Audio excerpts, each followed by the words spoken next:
Hi, this is Faisal from Vista Solutions. I'll give you a demo of OpenERP, which is a very popular open source ERP software.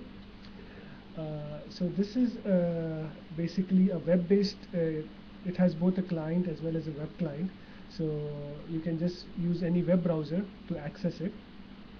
So I'll log into one system and I'll show you the features. Right now I'm logging in as an administrator. Okay, and I'll show you some of the major modules which are present in the ERP.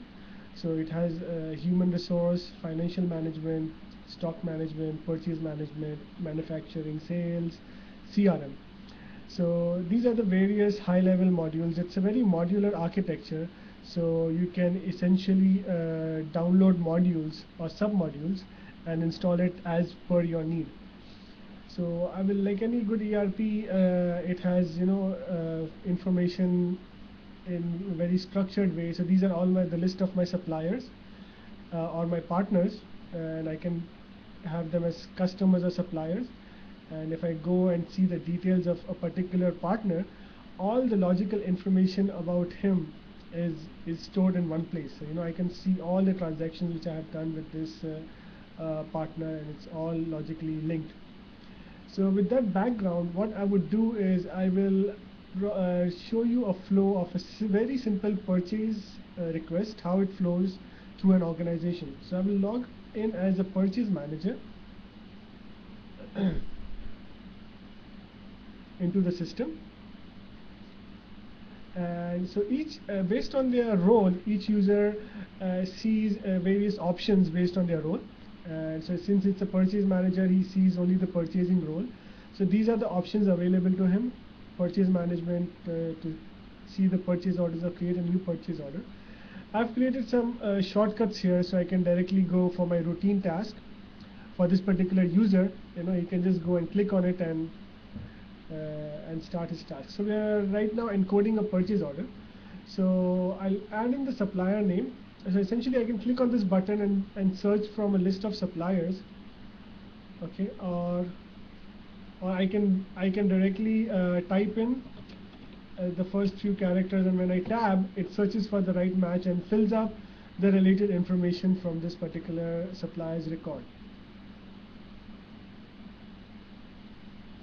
Okay, so I will save this this purchase order before I can start filling up the purchase order line items. So I will add some line item to this record, to this purchase order.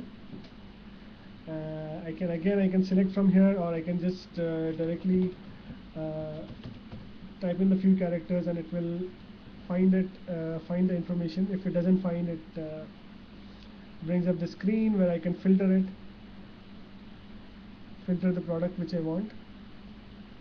So I will select the product I want, and again it populates the relevant data. I will fill up the quantity which I want and save this line item.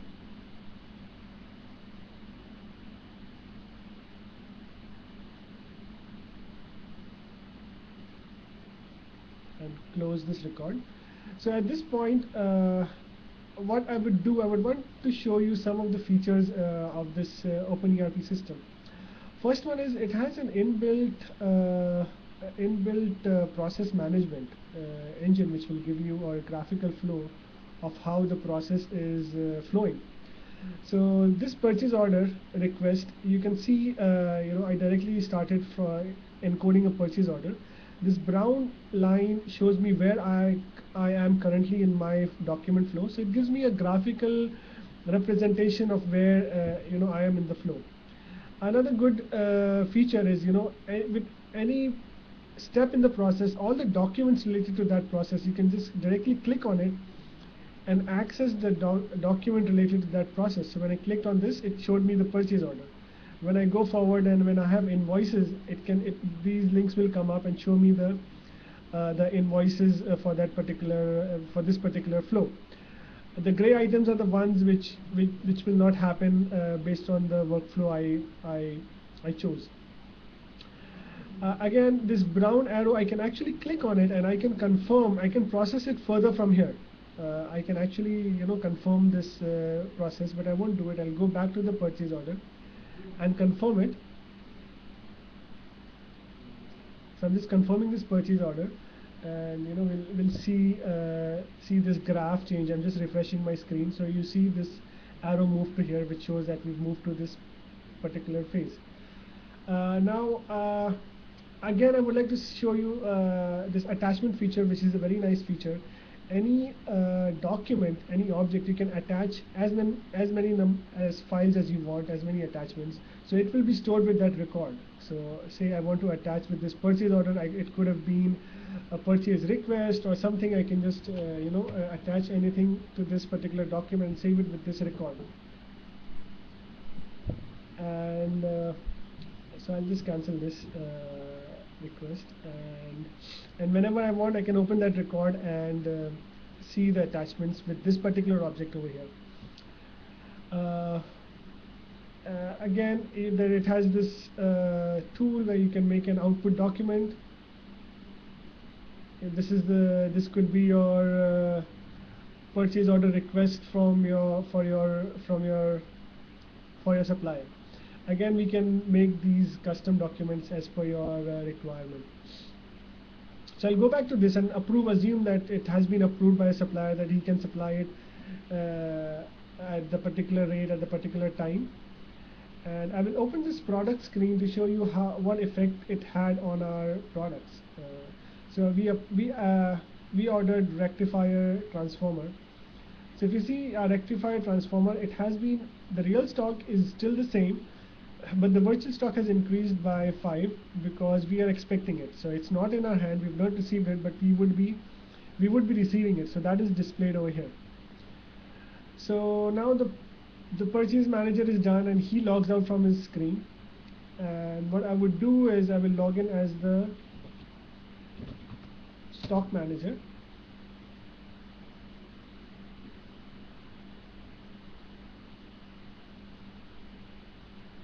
So when the stock manager logs in, we've made a small dashboard, so he sees various views in one screen. So this is the list of incoming products which he's expecting. So again, this is 7 and this virtual stock is 12. So once he receives the product, he will click on this incoming product and say that he's received the product. So he says product is received. Assume he received all of it. It can, you can have a partial receipt, but for this particular demo we assume full receipt, and that's it. His job is done. So again, when you go to the products tab, you see that it is now in real stock. You see that the product is in real stock. Now we go to the payments part, which is also very crucial. So I will log in as a finance manager, and I can see a list of all my customer invoices which I'm expecting, but at this point we are doing a purchase now, so we look at the list of our supplier invoices, and this is the list which this is the purchase order which I have to process. So I will just open it, and at the same time I'll open up a few more in other windows to show how this transaction has effect on your financials. So I'll open up the journals. These are our various journals we've defined, very simple, and I'll open up the chart of accounts. So we'll see how, as we process the invoice, how it is affected.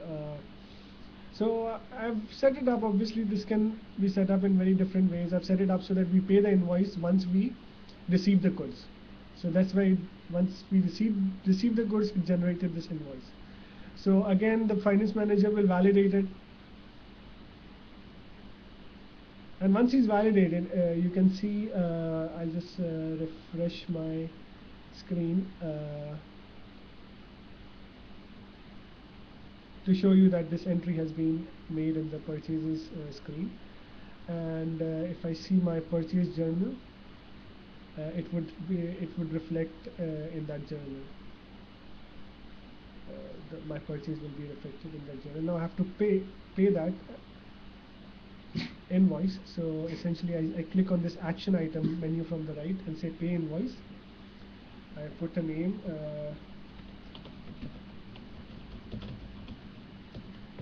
select the journal, and I say full payment. Obviously I can make partial payment, but I would make full payment. And now if you go back to the and see your bank journal, it would have made the correct entries in that particular journal.